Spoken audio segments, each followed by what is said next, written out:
se declararon completamente inocentes del hecho. Las imágenes del barco semi-hundido y las de los funerales de los marineros muertos fueron proyectadas en los primeros cines de toda la nación, generando un estado de indignación suficiente para poder lanzar una guerra que el futuro presidente Roosevelt, entonces ministro de la Marina, había preparado hasta el mínimo detalle. Solamente en 1980, casi un siglo después, los americanos reconocieron que los españoles fueron inocentes del ataque, pero declararon, para no inculparse a sí mismos, que el Maine había sido hundido porque unos explosivos habían sido colocados demasiado cerca de la caldera. Mientras tanto, la Armada española entera fue destrozada, y así los americanos se volvían la nueva potencia marítima moderna, con puestos estratégicos que iban desde el Caribe hasta Filipinas.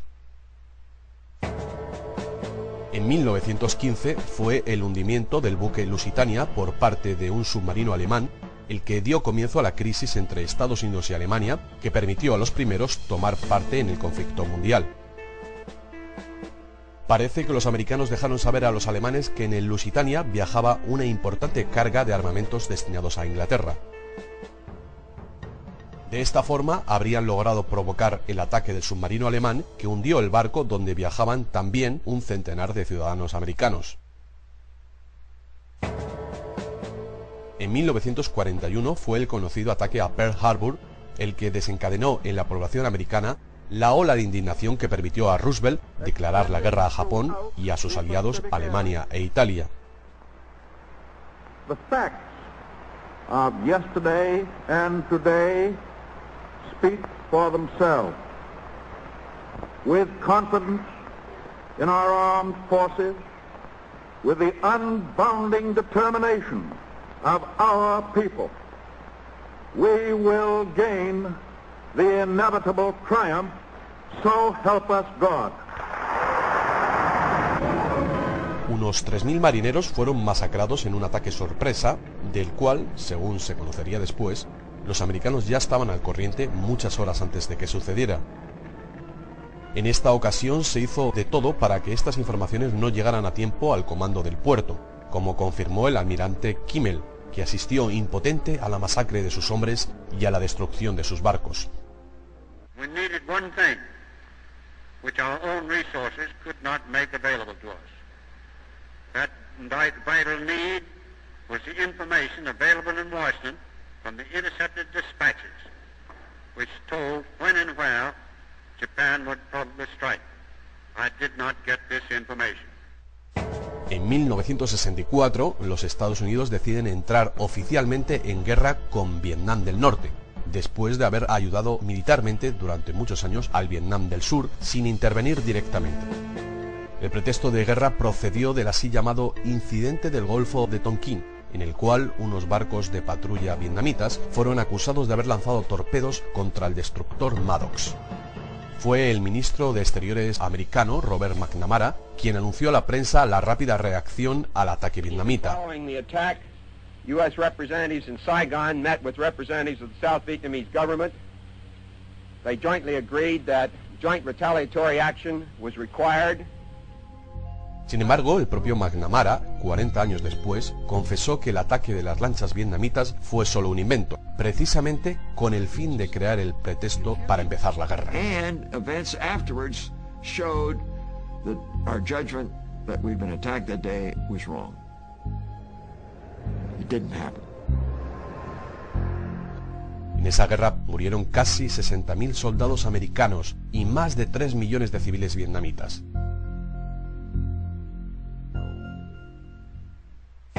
En 1990, la situación entre los Estados Unidos y el Irak de Saddam Hussein se había vuelto tensa y el grupo de neoconservadores alrededor del presidente Bush convenció a este de la necesidad de una intervención armada contra el dictador iraquí.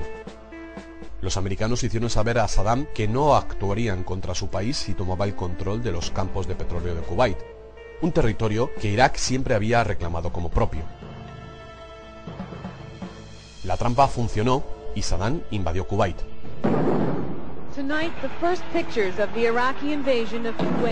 Enseguida, Dick Cheney, que entonces era ministro de la Defensa, hizo llegar a Arabia Saudita unas fotos tomadas por satélite en las cuales se veían 250.000 soldados de Saddam preparados para atacar en la frontera con su país.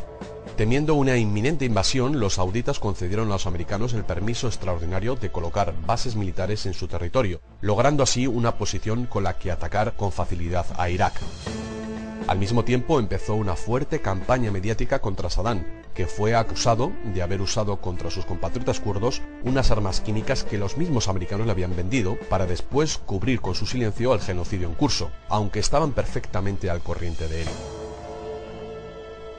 La campaña mediática contra el dictador iraquí culminó con este conmovedor testimonio de una joven enfermera kuwaití, en el que describía al mundo las atrocidades cometidas por los soldados de Saddam en los hospitales de su país. While I was there, I saw the Iraqi soldiers come into the hospital with guns. They took the babies out of the incubators. Took the incubators and left the children to die on the cold floor. La noticia dio la vuelta al mundo, y desde ese momento nadie tuvo nada que objetar a los bombardeos americanos en Irak.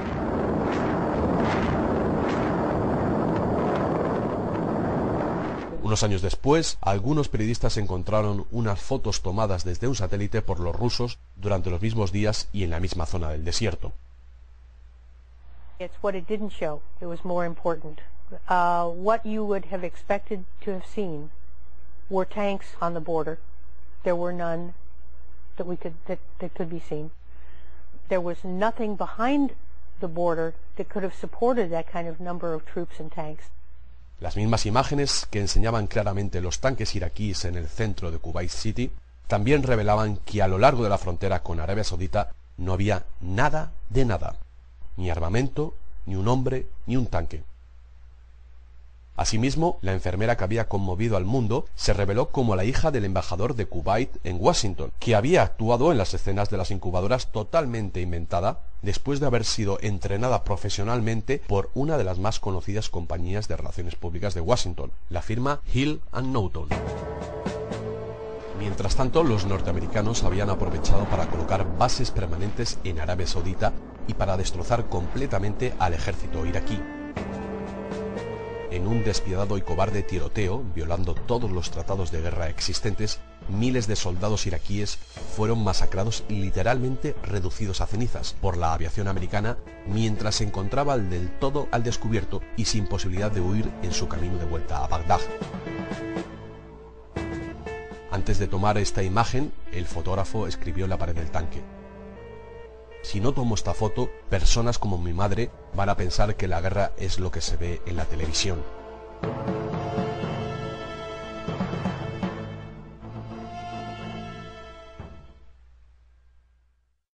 Además de los casos históricos reseñados, hubieron muchos otros proyectos de provocación bélica que por una razón o por otra nunca fueron utilizados. Entre ellos interesa a nuestro relato el plan llamado Operación Northwoods. Fue un plan de la CIA recién desclasificado que data de 1962.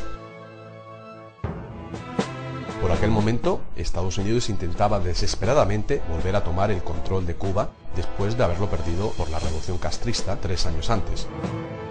El documento, en el párrafo titulado Justificaciones para una intervención militar contra Cuba, enumeraba diferentes posibilidades. Podríamos hacer estallar un barco americano en la bahía de Guantánamo y echar la culpa a los cubanos. Podríamos hacer explotar un barco sin pasajeros para que pareciera un ataque espectacular de los cubanos por aire o por mar. Los Estados Unidos podrían después intervenir con una operación de rescate para salvar los inexistentes miembros de la tripulación, mientras la lista de las víctimas, publicada por los periódicos americanos, podría causar una útil oleada de indignación nacional. Podríamos fomentar una campaña de terrorismo cubano en la zona de Miami, en otras ciudades de Florida y hasta en Washington. Podríamos hundir un barco de cubanos, verdadero o simulado, en viaje hacia la Florida. Podríamos atentar la vida de refugiados cubanos en los Estados Unidos, llegando incluso a herirlos de verdad, en situaciones que luego serían publicitadas con profusión. Intentos de derrumbar aviones civiles y barcos podrían aparecer como una serie de agresiones aprobadas por el gobierno cubano de una manera indirecta. Y después, sobre todo, había esta idea. Es también posible crear un incidente en el cual mostrar de manera convincente que un avión cubano atacó y abatió a un avión civil americano que viajaba hacia Sudamérica sobre el cielo de Cuba. Un avión de la base de Eglin sería pintado y numerado como una copia exacta de un avión civil que pertenece a una sociedad controlada por la CIA en la zona de Miami. En el momento establecido, el duplicado sustituiría al avión civil y sería cargado con los pasajeros escogidos, todos embarcados con falsos nombres cuidadosamente preparados antes. El avión civil sería transformado en un robot teledirigido. El despegue de los dos aviones sería programado para permitir un encuentro a lo largo de la Florida. Desde el lugar del encuentro, el avión con los pasajeros bajaría a una altitud mínima, se entiende que para desaparecer de la vista de los radares, y aterrizaría directamente en una pista secundaria de la base de Eglin, en donde habría sido organizada anticipadamente la evacuación de los pasajeros y la vuelta del avión a su estado original. Lo que le pasara a esos pasajeros no estaba especificado. Mientras tanto, el avión teledirigido continuaría con su plan de vuelo, y una vez sobre Cuba, empezaría a transmitir señales de emergencia, diciendo que iba a ser atacado por los MiG cubanos. La transmisión sería interrumpida por la destrucción del avión, que sería provocada por una señal de radio a distancia.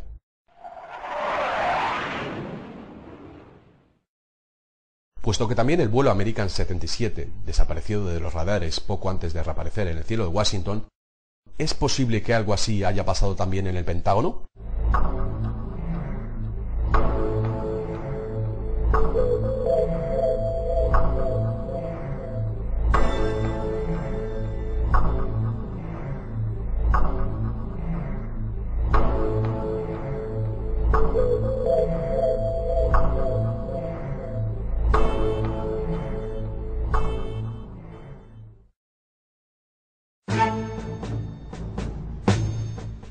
La élite militar americana parece responder a una periódica necesidad de lanzar guerras de conquista que permitan a los Estados Unidos incrementar su control de los recursos globales, manteniendo al mismo tiempo floreciente una industria, la de las armas, entre las más prósperas y lucrativas del mundo. Pero los tanques, los submarinos y los aviones militares que son producidos todos los días deben de ser utilizados en un cierto periodo de tiempo, exactamente como cualquier otro producto industrial que consumimos.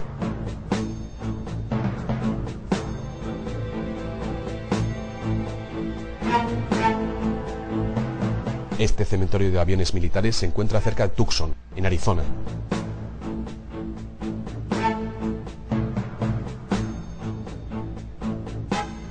La mayor parte de estas máquinas todavía se encuentra en buenas condiciones, pero se tienen que aparcar y desmantelar cuando empiezan a ser obsoletas.